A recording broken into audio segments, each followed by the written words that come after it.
One more job shouldn't have mattered. I'd killed nobles before. You could float a whaling ship, and the high-born blood I've spilled. Another noble steps in to replace the last one. All equally corrupt.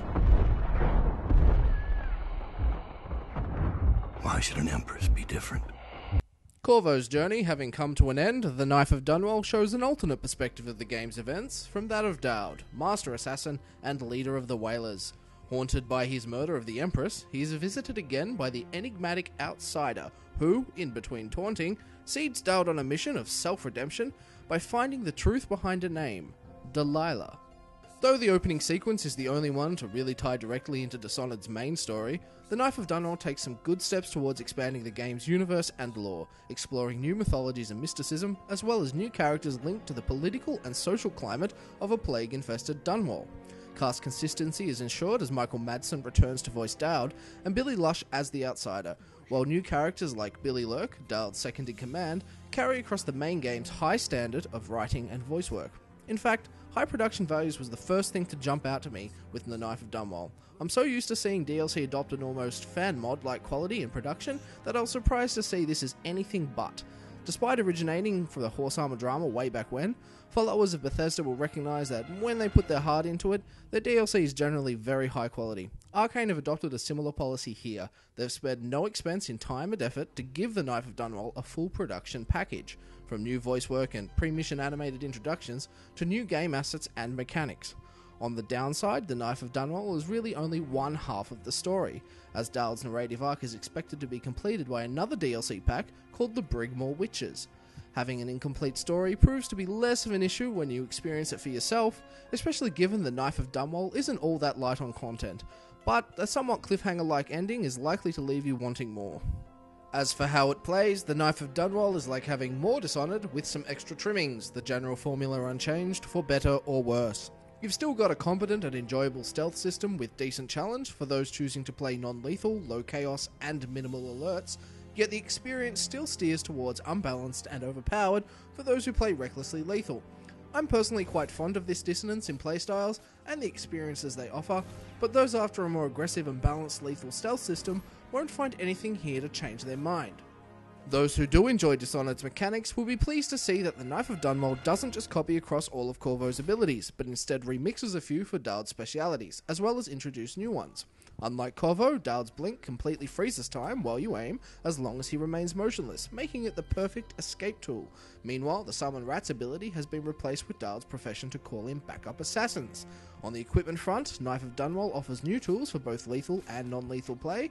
The Choke Dust Grenade send enemies into a coughing fit, either for easy kills or quick getaways, while Arc Mine send out a disintegrating charge of electricity to any enemies in proximity.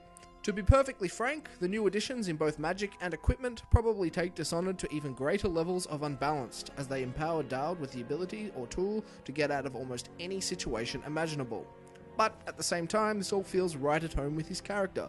Dowd is supposed to be the greatest assassin in all of Dunwall, a monster feared by all levels of society and capable of dispatching enemies with terrifying efficiency. And that's exactly what you can do, especially with a bit of creative play. My favourite, if unorthodox, assassination method involved attaching arc mines to severed body parts and then throwing these body parts into groups of distant enemies. Just as with Dishonored, if you can think it, it's quite probable you can do it, as the game continues to encourage creative, freeform play. Freeform play wouldn't be of much use if there wasn't a level design to back it up, and here The Knife of Dunwall also excels. Dowd's adventure will cross 3 missions, one completely fresh with a whole host of new assets and enemy type, another with a unique layout based on existing Dishonored assets and themes, and a final, shorter mission that retreads one of Dishonored's locals. That trademark open, freedom of play approach to level design that made the main game's missions so enjoyable is on full display here. The first 2 missions in particular constructed with plenty of alternate routes, vertical exploration, and secrets to uncover. One mission even makes use of the random location factor for an objective, striking similarities to the Boyle Masquerade mission in Dishonored. Each mission also includes multiple ways to approach the targets, along with indirect, non-lethal methods that require a bit of investigation and thinking. Even the lethal approaches alone are handled well. The second mission in particular placing the target in a multi-story building in the middle of an open street, adopting a Hitman-like level of execution as you plan just how and where you're going to get in, take down your target, and get out alive. Just like Dishonored, faster players will breeze through the content pretty quickly, but the slower players, such as those placing an importance on stealth, and others who like to explore and see everything a level has to offer, will be blown away by just how much work has been put into each of these 3 missions, with maybe the exception of the last one. So densely packed with content and details are each of these missions that they really wouldn't be out of place had they shipped with the main game. Methodical players will easily sink in at least an hour, maybe even 2, into the first 2 missions alone, as they hunt down every rune and bone charm, and take their time to explore Dowd's slice of Dunwall. As with any DLC, my 2 main concerns are always quality and value. It's all too easy for developers to half-ass and rush their way through optional priced content, as well as overprice an experience that only lasts 20 or so minutes. I'm delighted to say that the Knife of Dunwall succumbs to neither of these faults. It delivers exactly on its promise as a series of missions from the perspective of Dowd, matching the main game's quality of design and presentation in every conceivable way. Not being able to complete his entire story arc until the next pack hits is disappointing, and the handful of issues present in Dishonored, such as balance, are here as well. But it's easy to forgive these faults when it's clear a lot of love and work has gone into ensuring the Knife of Dunwall is exactly what Dishonored fans would want from post-release content, in no way stripped down or lacking in substance and design. This is especially true given the DLC is priced at a very affordable $10, making it easily amongst the most impressive value and fun I've had from a DLC pack in a very long time. Highly recommended to any and all Dishonored fans looking for another Dunwall outing, I'm giving the Knife of Dunwall an 8 out of 10.